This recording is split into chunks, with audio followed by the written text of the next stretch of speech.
Zelensky said, under no circumstance will Ukraine give up territories to end this war in Ukraine, which means the fight, the killing, and the destructions of life and properties continues.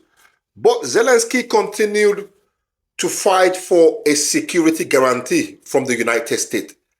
Donald Trump already said he would not give Ukraine a robust security guarantee. Instead, Europe should give Ukraine a comprehensive security guarantee because Ukraine is a European problem, right? But the European leaders, the coalition of unwilling, are scared to give Ukraine a security guarantee without the backing of the United States. Zelensky, on the other hand, will not accept just European leaders giving Ukraine a security guarantee. He doesn't believe it will be strong or powerful enough. Zelensky wants the United States to provide a security guarantee for Ukraine, or at least to be involved in any security guarantee that will be given to Ukraine. This is a total mess. They are running round and round and round in a circle with no idea or no knowledge of what to do next. During the talks in United Arab Emirates over the weekend, the United States team refused point blank to discuss or to even guarantee a security guarantee for Ukraine. During the talk, Ukraine brought it up, but the United States team brushed the topic to the side. They were not even interested in it because Donald Trump already made it clear United States will not get involved. Regardless, Zelensky announced that the document for security guarantee were ready.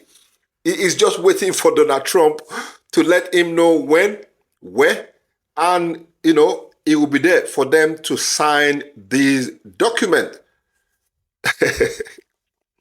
Russia rejected any initiative below total control of Donbass. There is no question asked. Now, this is one thing about the Russians. They've been consistent since the beginning of this war. Their request had not changed. In every sitting, in every meeting, Russia continued to put forward the same request. But somehow, the coalition of unwilling, the United States and Ukraine, seem to have this belief that maybe Russia will get tired of repeating themselves. It is point blank. Russia said Donbass is not up for negotiation. Total control, or it is what it is. When they were talking in UAE, apparently, the United States team and the Ukrainian team discussed the potential of sending neutral peacekeeping forces to Donetsk region. But Russia firmly rejected the idea, and they even refused to discuss that point because it is not up for discussion. They said nothing outside what was agreed by Donald Trump and Vladimir Putin in Alaska will be accepted. Nothing like that.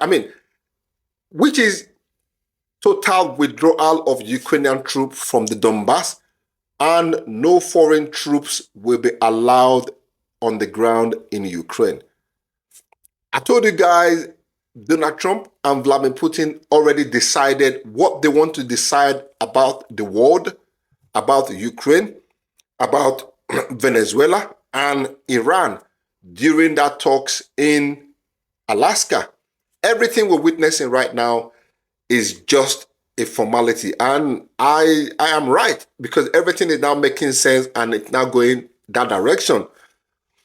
To be honest with you, if Zelensky put as much effort as he put in looking for a security guarantee or a ceasefire, if he put that same effort in finding a peace deal to end this war, believe me, by now, that war will be over.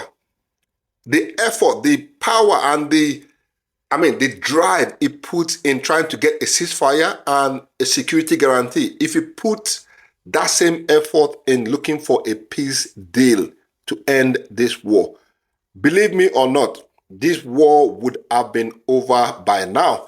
However, Zelensky is not the one calling the shot anymore. Let's be honest, because we are looking at things from a different perspective. But if you go into Ukraine on the ground, Zelensky doesn't control the Nazi fighters or the Azov fighters or all the various groups on the ground from various countries, UK, France, Germany. They are different. Listen, Ukraine is filled with all form of proxies. Or they call them proxies, don't they?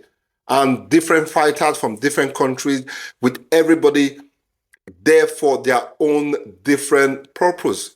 Even if, let's say for instance, Zelensky agreed to a deal right now, which is going to end his life. If he accepts anything right now, they are going to finish him off because there are people that are stronger than Zelensky in Ukraine.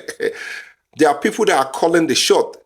Do you think every time there's a ceasefire deal agreed between Russia and Ukraine, do you think it's actually Zelensky breaking all those ceasefires? No. It's the groups that are on the ground that are not happy with the decision. The Nazi fighters, the Azov fighters, and all the other little Ukrainian groups that either they are against Zelensky or they are fighting with Russia and so on like that. They are the one breaking the ceasefire. Many of the times, it is not Zelensky doing. And obviously, we have the foreign groups run by different countries that want to deal some form of damage on Russia. They will not listen to Zelensky. Nobody listening to Zelensky. The only time we see Zelensky is on TV. He's going around trying to find a peace deal. If it was easy, believe me or not, Zelensky would have ended this war. But it is not easy. While all this confusion is going on in Ukraine with Donald Trump, with the coalition of unwilling, Russia continues to bomb and attack Ukraine with drones. In the last 12 hours, Russia launched 138 drones in attacking Ukraine. Zelensky claimed they managed to down 110 out of 138 that was launched by Russia. Now, it's up to you to believe that, and it's up to you not to believe. I mean, it is what it is.